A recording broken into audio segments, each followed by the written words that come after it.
Bueno, eh, vamos a seguir nuestro estudio de Apocalipsis. La reunión pasada estuvimos viendo un poco Apocalipsis 12, estudiando un poco acerca de un dragón escarlata.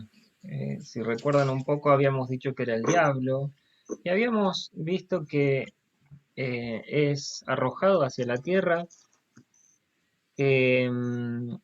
Se le impide, o sea, se le impide el acceso al cielo que tenía antes y es solamente limitado a la tierra. En la tierra, al darse cuenta que tiene poco tiempo, empieza a hacer desastres. Tanto que empieza a perseguir a Israel, a los elegidos, a los verdaderos israelitas, que Dios los tiene protegidos en un lugar separado, aparte. Y habíamos concluido, bueno, haciendo varias reflexiones bastante lindas, bastante apropiadas, el hecho de que Dios tiene todo controlado y Dios nos tiene protegidos, de formas que el diablo no puede ni siquiera tocarnos. Esto lo decía simbolizando las alas que se le da a la mujer, ¿no? Bueno, no sé si recordarán mucho. Hoy vamos a seguir el capítulo 13, hablando de otro personaje bastante imponente, así como es el dragón. Hoy vamos a ver en Apocalipsis 13 que se nos presenta la primera bestia. Esto es un dibujito. Sí. Esto es un dibujito que va a representar un poco lo que dice la Biblia, así solamente de forma esquemática. No se crean que esto va a ser literal. Vamos a leer y a partir de ahí vamos a empezar a poner en claro. Dice Apocalipsis 13, versículo 1. Me paré sobre la arena del mar y vi subir del mar una bestia que tenía 7 cabezas y 10 cuernos, y en sus cuernos 10 diademas, y sobre sus cabezas un nombre blasfemo. Y la bestia que vi era semejante a un leopardo, y sus pies como de oso, y su boca como boca de león. Y el dragón le dio su poder y su trono y grande autoridad. Vi una de sus cabezas como herida de muerte, pero su herida mortal fue sanada, y se maravilló toda la tierra en pos de la bestia. Y adoraron al dragón que había dado autoridad a la bestia, y adoraron a la bestia, diciendo, ¿quién como la bestia y quién podrá luchar contra ella? También se le dio boca que hablaba grandes cosas y blasfemias, y se le dio autoridad para actuar 42 meses. Y abrió su boca en blasfemias contra Dios para blasfemar de su nombre y de su tabernáculo y de los que moran en el cielo. Y se le permitió hacer guerra contra los santos y vencerlos. También se le dio autoridad sobre toda tribu, pueblo, lengua y nación. Y la adoraron todos los moradores de la tierra, cuyos nombres no estaban escritos en el libro de la vida del Cordero, que fue inmolado desde el principio del mundo. Si alguno tiene oído, oiga. Bueno, vamos a estudiar hasta acá del capítulo 13, vamos a resumirlo porque lo que sigue del capítulo 13 es la presentación de otra bestia. Esta bestia que acabamos de leer dice que sale del mar. Que salga del mar tiene algunas interpretaciones distintas. Muchas personas piensan que el mar en la Biblia, de hecho hay respaldo bíblico, que el mar simboliza a los gentiles. De hecho, hay muchas veces que en la Biblia que dice que los gentiles son como un agua turbulenta, eh, que, mm, que, que no tiene paz, que no tiene la paz de Dios.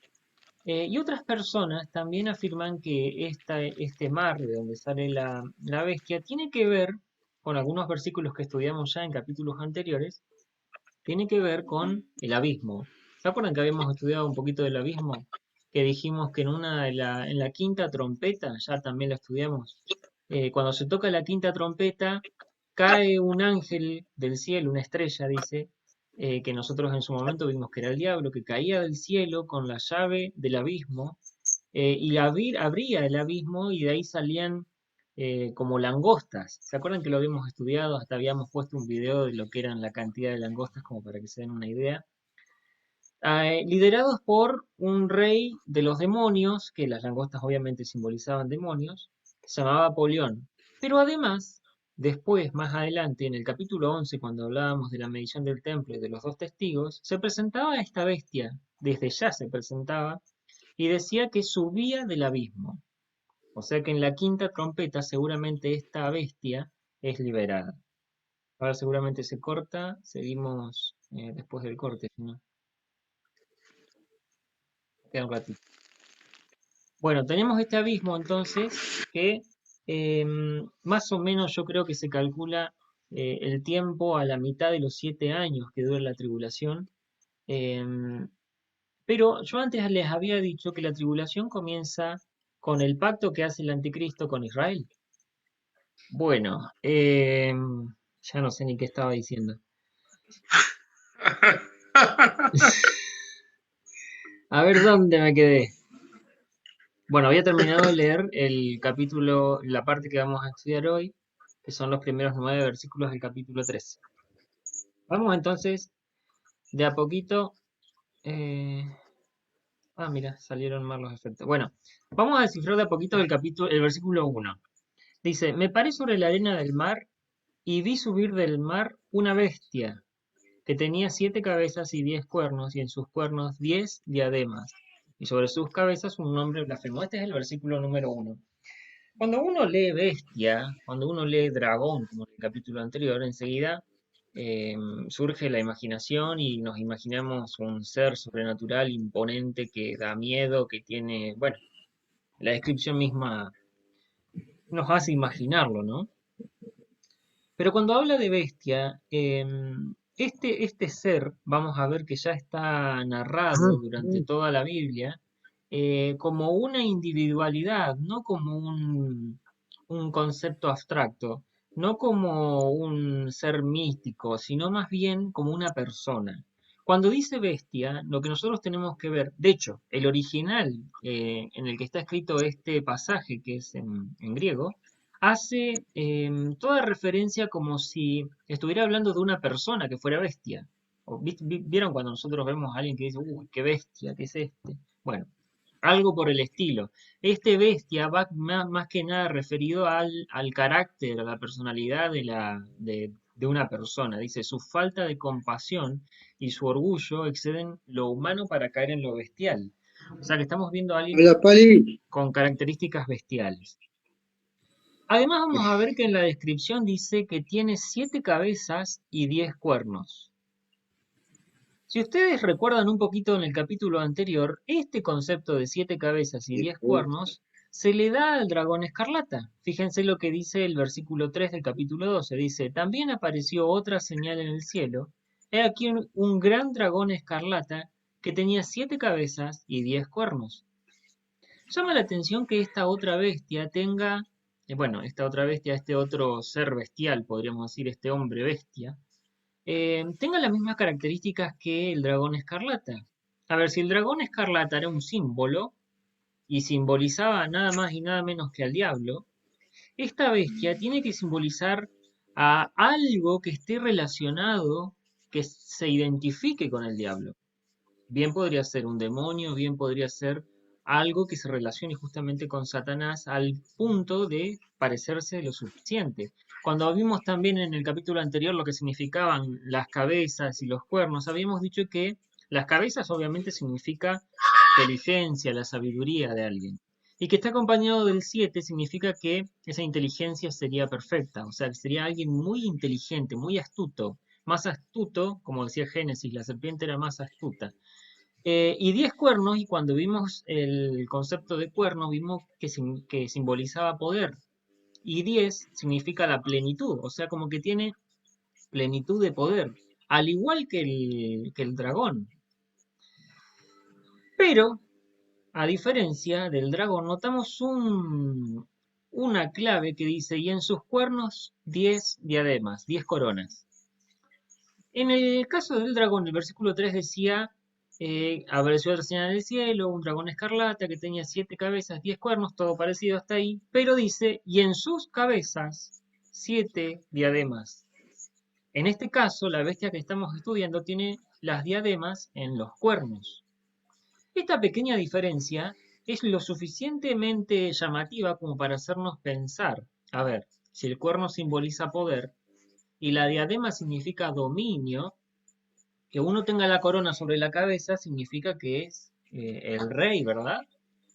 Ahora, que lo tenga sobre un cuerno significa que el poder no está sobre la bestia, sino está sobre el poder conferido hacia la bestia. Es decir, que esta bestia va a tener inteligencia, astucia y dominio, pero no por sí mismo, sino conferido por el dragón.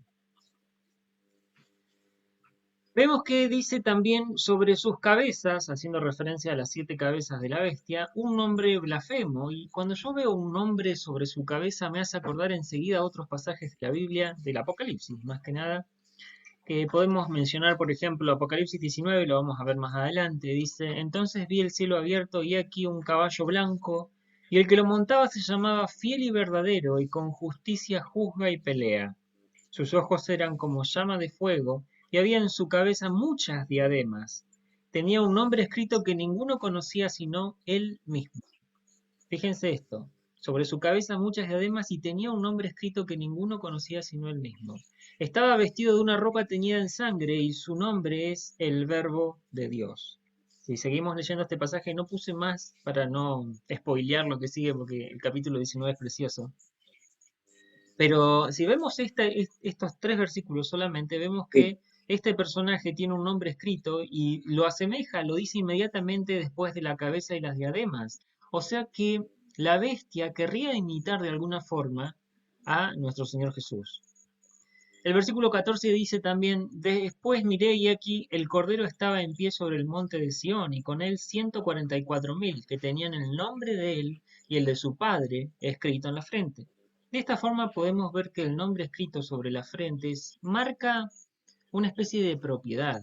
Nosotros tenemos el nombre escrito de nuestro Dios y somos propiedad de él. Ahora, esta bestia tiene el nombre escrito, un nombre blasfemo, y ese nombre blasfemo seguramente apunte al diablo, al dragón. El versículo siguiente dice, y la bestia que vi era semejante a un leopardo, y sus pies como de oso y su boca como boca de león. Esto por ahí nos desconcierta un poco, porque imaginárselo es medio complicado. Ya la imagen que puse al principio era media conflictiva, con la razón o con lo que nosotros estamos acostumbrados. Esta descripción, por tanto, es complicada. Pero, si vamos a un lugar específico de la Biblia, hay en un lugar de la Biblia donde se nos habla de un leopardo, donde se nos habla de un oso y donde se nos habla de un león. Y la similitud que hay con esto es tremenda. Tenemos en la profecía de Daniel, vamos a leer Daniel capítulo 7, dice, Daniel dijo, miraba yo en mi visión de noche y he aquí que los 4 vientos del cielo combatían en el gran mar. Y 4 bestias grandes, diferentes la una de la otra, subían del mar. La primera era como león y tenía alas de águila. Yo estaba mirando hasta que sus alas fueron arrancadas y fue levantada del suelo y se puso enhiesta sobre los pies a manera de hombre y le fue dado corazón de hombre. Y aquí otra segunda bestia, semejante a un oso, la cual se alzaba de un costado más que del otro y tenía en su boca 3 costillas entre los dientes. Y le fue dicho así, levántate y devora mucha carne. Después de esto miré y aquí otra semejante a un leopardo, con 4 alas de ave en sus espaldas. Tenía también esta bestia 4 cabezas y le fue dado dominio. Después de esto miraba yo en las visiones de la noche y aquí la 4 bestia, espantosa y terrible y en gran manera fuerte, la cual tenía unos dientes grandes de hierro, devoraba y desmenuzaba y las obras hollaba con sus pies y era muy diferente de todas las bestias que vi antes de ella y tenía 10 cuernos. Mientras yo contemplaba los cuernos, he aquí que otro cuerno pequeño salía entre ellos y delante de él fueron arrancados 3 cuernos de los primeros, y aquí que este cuerno tenía ojos como de hombre y una boca que hablaba grandes cosas. Bueno, a ver, si quise aclarar con esto me parece que confundí más. Ahora viene la explicación de la visión de Daniel. Más adelante dice, me acerqué, Daniel, hablando Daniel, me acerqué a uno de los que asistían y le pregunté la verdad acerca de todo esto, como diciendo, ¿qué es todo esto? Y me habló y me hizo conocer la interpretación de las cosas. Estas 4 grandes bestias Son 4 reyes. Fíjense cómo la Biblia se explica a sí misma. Hablando de bestias y nosotros nos da lugar a pensar en cualquier cosa, la Biblia se explica a sí misma y dice que las figuras representan a reyes que se levantarán en la tierra. Después recibirán el reino los santos del Altísimo y poseerán el reino hasta el siglo, eternamente y Ah, para re siempre. bien.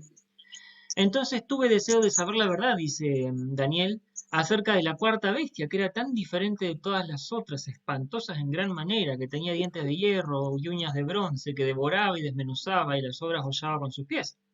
Asimismo, acerca de los 10 cuernos que tenía en su cabeza, del otro que le había salido, delante del cual habían caído 3, y este mismo cuerno tenía ojos y boca, que hablaba grandes cosas y parecía más grande que sus compañeros. Y Daniel dice, y veía yo que este cuerno hacía guerra contra los santos y los vencía. Atención, porque acá nos está dando una pista de qué es este cuerno. Sigamos leyendo un poquito más. Hasta que vino el anciano de días y se dio el juicio a los santos del Altísimo, y llegó el tiempo y los santos recibieron el reino. Dijo así, la cuarta bestia será un cuarto reino en la tierra, el cual será diferente de todos los otros reinos, y a toda la tierra devorará y trillará y despedazará. Y los 10 cuernos significan que de aquel reino se levantarán 10 reyes, y tras ellos se levantará otro, el cual será diferente de los primeros, y a los 3 reyes derribará, y hablará palabras contra el Altísimo, y a los santos del Altísimo quebrantará, y pensará en cambiar los tiempos y la ley, y serán entregados en su mano hasta tiempo, tiempos y medio tiempo. Pero se sentará el juez y le quitará su dominio para que sea destruido y arruinado hasta el fin. Bueno, a ver, vamos a aclarar un poco. Daniel, estamos hablando muchos años antes de Cristo, tuvo una visión de lo que iba a ser el futuro. Se le reveló que iban a aparecer 4 bestias o 4 reinos muy fuertes, uno más fuerte que el otro, y él puede ver, él contempla que en estas figuras están representados 4 reinos que son el babilónico, que son el medo-persa, que después aparece Grecia, y después por último la cuarta bestia esta que dice que es tremenda, diferente de las otras, es el imperio romano.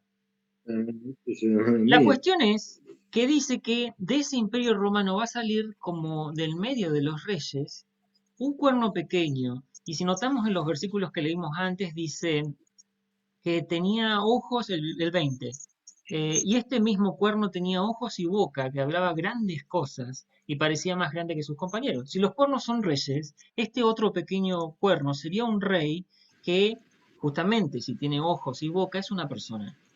Está representando a una persona que va a venir luego a hacer guerra contra los santos y a vencerlos. Y también nos está diciendo que va a hablar palabras en contra del Altísimo y que serán entregados en su mano tiempo, tiempos y medio tiempo. Cada vez que lean esto en la Biblia, fíjense, tiempo es singular, tiempos es plural y medio tiempo nos está haciendo pensar que nos está dando alguna indicación en cantidad de tiempo. Justamente es un año, tiempo, tiempos son 2 años y medio tiempo sería medio año. Si sumamos todo eso nos quedan 3 años y medio o 42 meses, como nos habla Apocalipsis. Bueno, tenemos un conjunto, un rejunte de cosas que no terminan de cerrar. Nos tenemos que preguntar entonces, ¿el anticristo es una persona? ¿Está representado en este cuerpo, en este cuerno, en la profecía de Daniel? ¿Y está representado en esta bestia que sale del mar justamente en Apocalipsis? Si evaluamos las características que se nos mencionan en la Biblia, fijémonos, por ejemplo, Daniel 7 dice, he aquí que este cuerno tenía ojos como de hombre y una boca que hablaba grandes cosas. Cuando habla de hablar grandes cosas, está hablando de cosas grandiosas, o sea, será elocuente, brillante y cautivador. Tendrá una lengua bastante eh, suelta, fácil de convencer a las masas. Dice también Daniel 7, un poquito más adelante, y parecía más grande que sus compañeros, o sea, tiene una personalidad fuerte, una de liderazgo, que lo hace mayor que cualquier otro gobernante.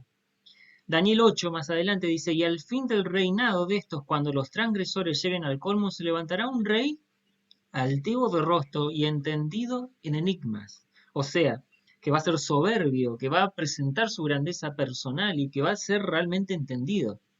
Dice, recibirá poder, pero no proviene del mismo. También Apocalipsis lo decía. El dragón era el que le confería el poder, el trono y la autoridad. También lo vimos en la similitud que había con el dragón. Su poder provenía del dragón.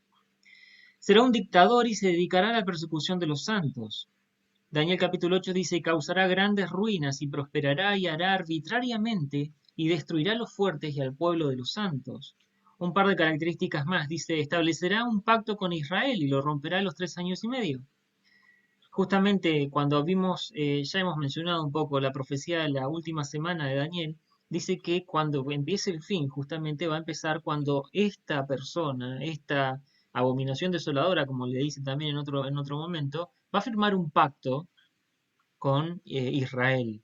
Como ya lo hemos visto, aparece para firmar un pacto, para decirle que los protege de la guerra, de sus enemigos, y a partir de ahí, 3 años y medio adelante, cambia todo. Este anticristo, esta persona, este líder religioso, este rey, como quieran llamarle, se va a volver en contra de Israel. Vamos a ver bien cómo ahora. Pero además va a ser arrogante, orgulloso, también fíjense que a partir de los 3 años y medio se va a sentar en el templo de Dios, el que leímos cuando vimos la medición del templo, se va a sentar en el templo de Dios y va a exigir adoración como si fuera Dios. Fíjense lo que dice 2 Tesalonicenses, el cual se opone y se levanta contra todo lo que se llama Dios o es objeto de culto, tanto que se sienta en el templo de Dios como Dios, haciéndose pasar por Dios. Y bueno, y tenemos algunas cosas que podemos situarlo en cuanto a tiempo. Va a venir justamente antes de la segunda venida de Jesús, porque Jesús viene a poner su reino y va a ser perpetuo a partir de ahí. Y que no puede venir antes, la Biblia también nos dice, el diablo hoy en día seguramente está buscando cómo instalar su anticristo, pero no puede hacerlo porque según la Biblia hay algo que lo impide, que lo detiene. Cuando vimos un poco el arrebato de la iglesia, vimos, hay dos posturas, que es el Espíritu Santo y otra que es la iglesia. El Espíritu Santo no se va a ir del todo, sino que va a ejercer su poder mediante los dos testigos, como ya lo hemos visto, y va a ser un personaje principal en todo esto. Así que lo más probable es que sea la iglesia lo que lo detenga. Como para describirlo un poquito más, vamos a ver cómo se lo menciona en la Biblia. En las cartas de Juan se lo menciona anticristo, en Isaías el devastador, en Daniel cuerno pequeño, como ya vimos. Más adelante en Daniel también el príncipe que ha de venir, hombre despreciable, rey voluntarioso también lo llama Daniel. También va a tener en Zacarías el nombre de pastor inicuo, hombre de pecado, hijo de perdición, inicuo y primera bestia, justamente en los pasajes que estamos estudiando. Esto nos va a dar una idea, un pantallazo muy general de quién es este personaje. Bueno, dice la segunda parte del versículo 2, y el dragón le dio su poder y su trono y grande autoridad. Esto ya lo habíamos visto un poco reflejado en la similitud que tiene con el dragón, la misma cantidad de cabezas, la misma cantidad de cuernos y la autoridad conferida porque las diademas, las coronas, están sobre el cuerno, no sobre su cabeza. Pero además notemos algo importante en toda esta figura. Hasta ahora hemos visto que el anticristo quiere parecerse a Jesús, o sea, tiene un nombre también escrito sobre su cabeza, se sienta para hacerse adorar como Dios, de alguna forma busca el lugar de Jesús. Y este versículo también es clave en ese sentido. El dragón le dio poder y su trono y grande autoridad. Algunos pensarían, ¿por qué el dragón no hace las cosas por sí mismo? Y la explicación viene un poquito ahora. Dice que le da poder. Cuando leemos Hechos, vemos que Jesús recibe poder de su Padre. Dice, como Dios ungió con el Espíritu Santo y con poder a Jesús de Nazaret. Jesús también recibe el trono de su Padre. Al que venciere le daré que se siente conmigo en mi trono, así como yo he vencido y me he sentado con mi Padre en su trono. Jesús recibió por sobre todas las cosas autoridad, por lo cual Dios también le exaltó hasta lo sumo y le dio un nombre que es sobre todo nombre, para que en el nombre de Jesús se doble toda rodilla. Esta persona, el diablo, justamente el dragón, le va a dar su poder, su trono y grande autoridad. De forma que el diablo también intenta copiar al Padre. le va a dar el poder, su trono y grande autoridad para intentar simular la relación que había entre el Padre y el Hijo en la Trinidad de nuestro Dios, en el Padre y nuestro Señor Jesucristo. Va a intentar copiarlo. Y esto no es solamente así, no es algo descabellado que yo saqué una interpretación, sino que los siguientes versículos los respaldan. Dice, vi una de sus cabezas, hablando de la bestia, del anticristo, vi una de sus cabezas como herida de muerte, pero su herida mortal fue sanada y se maravilló toda la tierra en pos de la bestia. Y adoraron al dragón que había dado autoridad a la bestia, y adoraron a la bestia, diciendo, ¿quién como la bestia y quién podrá luchar contra ella? Notemos algunas cosas muy importantes de este versículo. Este anticristo va a simular, en apariencia, que muere, que tiene una herida mortal. Y sin embargo, se va a recuperar de esa herida. Muchas personas dicen va a resucitar. Y es lo que él justamente quiere que se vea de esa forma. Cuando Jesús resucitó, Dios le puso el sello de que la actividad de Jesús, de que su vida era verdad, y le puso el sello de que Él era Dios, porque solamente Dios podía aprobar mediante la resurrección una obra así. Ahora, si el diablo simula una resurrección y el mundo lo cree, lo van a reconocer como Dios.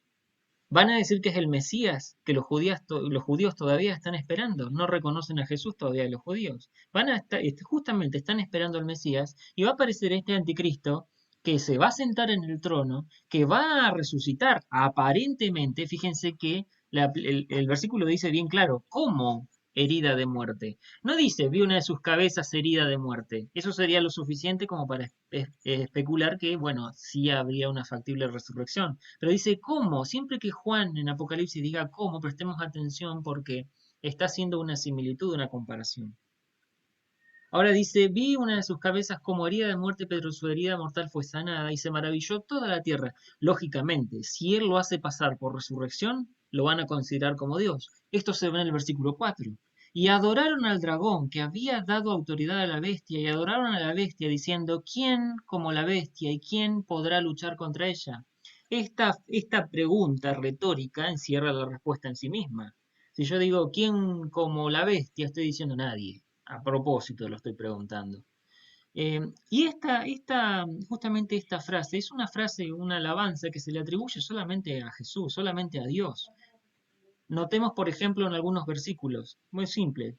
Éxodo 15 dice, ¿quién como tú, oh Jehová, entre los dioses? ¿Quién como tú, magnífico en santidad, terrible en maravillosas hazañas, hacedor de prodigios?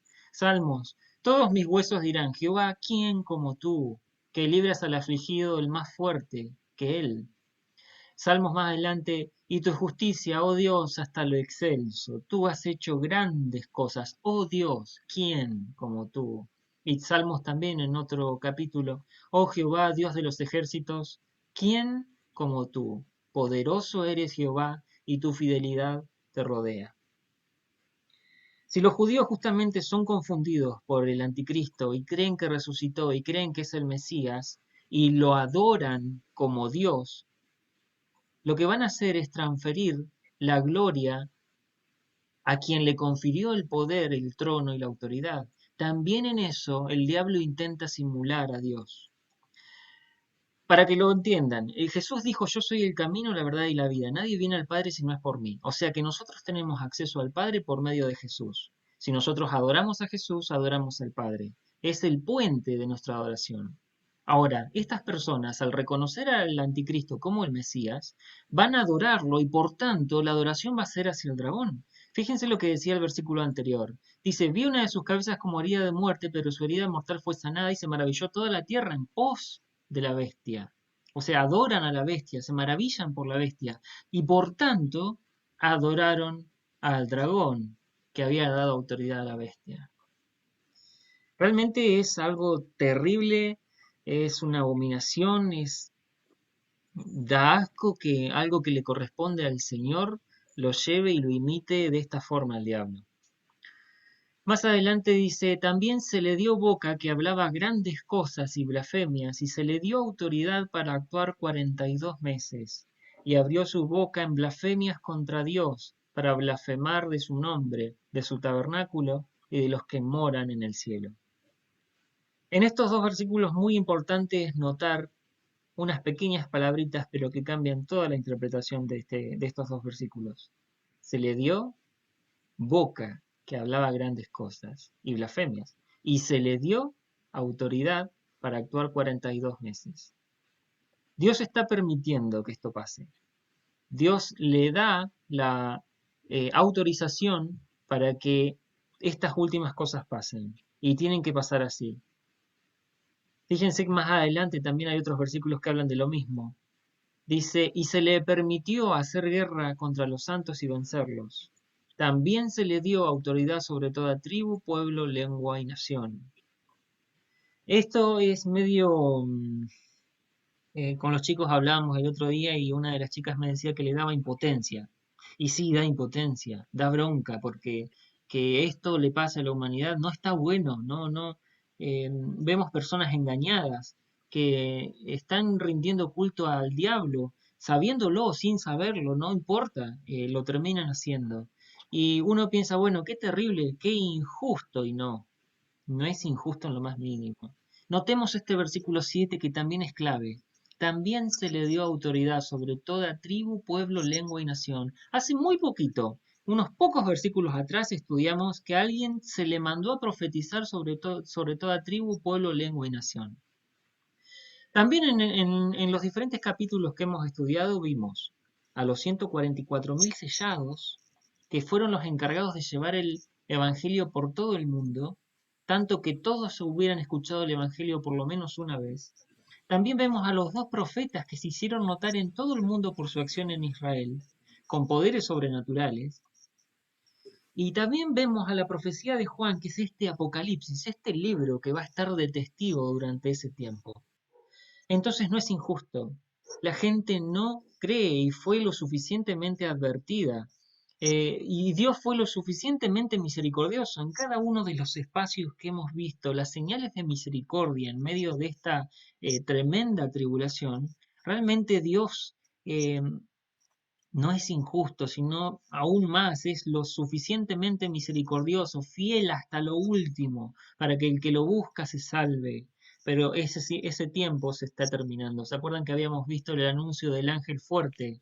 Que el tiempo dejaría de ser. Es decir, el tiempo se está terminando. Ya ahora, este enemigo se le da autoridad para que las personas que rechazaron a Cristo se terminen de engañar con este engañador. Dice el versículo 8, y la adoraron todos los moradores de la tierra, cuyos nombres no estaban escritos en el libro de la vida del Cordero, que fue inmolado desde el principio. El versículo 9 concluye, si alguno tiene oído, oiga. Saben que este versículo a mí me llamó mucho la atención porque se viene repitiendo mucho, no sé si a ustedes les suena, pero se repitió al menos 7 veces y hubo más, no estoy, me la estoy olvidando, pero por lo menos 7 veces se dijo, si alguno tiene oído, oiga. Y esta frasecita está implícita en cada uno de los mensajes a las 7 iglesias. Fijémonos. Dice, por ejemplo, la iglesia de Éfeso, el que tiene oído oiga lo que el Espíritu dice a las iglesias. Al devastador no, acá esta no va, esta va. En Éfeso dice, al que tiene oído oiga lo que el Espíritu dice a las iglesias, al que venciere le daré a comer del árbol de la vida. A Esmirna le dice, el que tiene oído oiga lo que el Espíritu dice a las iglesias, el que venciere no sufrirá daño de la segunda muerte. A Pérgamo le dice, el que tiene oído oiga lo que el Espíritu dice a las iglesias. Al que venciere daré a comer del maná escondido y le daré una piedrecita blanca, y en la piedrecita escrito un nombre nuevo, el cual ninguno conoce, sino aquel que lo recibe. A Tiatira es más escueto, el que tiene oído, oiga lo que el Espíritu dice a las iglesias. Y lo mismo para Sardis y Filadelfia. Ahora, ¿es la misma frase? Claro que no. Hay una tremenda diferencia. El que tiene oído, oiga, dice el pasaje de Apocalipsis que estamos estudiando. Este dice, el que tiene oído, oiga lo que el Espíritu dice a las iglesias. ¿Por qué, si esta frase se repitió tanto, no vuelve a repetirse de la misma forma? Por una razón muy sencilla. La iglesia no está presente. No hay mensaje a la iglesia, porque la iglesia no está. Es impresionante ver este panorama y sentirnos apoyados justamente cuando decimos que hay muchos que interpretan en diferentes momentos el arrebato de la iglesia. Em, pero este tipo de detalles y más lo que ya vimos cuando vimos el mensaje del arrebato de la iglesia, si alguno siente inquietud o quiere volver a escucharlo, está en YouTube, por favor escúchenlo porque es un lindo estudio. Nos dan tranquilidad, nos dan seguridad. El capítulo anterior habíamos estudiado cómo Israel es resguardada en un lugar especial por Dios. Ahora vemos que la iglesia está siendo resguardada en el cielo. Las personas em, que justamente negaron a Jesús y prefirieron creer en cualquier otro que vino y les habló bonito, van a terminar pagando lo que la justicia de Dios demanda. Dios es bueno, Dios es misericordioso en extremo, pero también es justo. Y el pecado se tiene que terminar. Ya lo hemos dicho muchas veces, que a veces parece injusto y cruel los castigos que se vienen sobre el Apocalipsis, pero Dios tiene que hacer Ah, misericordia y que también no salgo juzgar yo. a sus santos. Los santos preguntaban ¿hasta cuándo? ¿Hasta cuándo, Señor? Y el reino del Señor, estamos por llegar justamente al estudio en el que está por venir y todos vamos a ser bendecidos con eh, las bendiciones tremendas que Él nos tiene preparada cuando estudiamos el mensaje a las 7 iglesias, sin más que decir, eh, vimos que eran enormes. Entonces, este panorama se pone muy oscuro, pero Dios ya está consumando la salvación por medio de todo esto. Creo que no había nada más. Bueno, que Dios bendiga su palabra.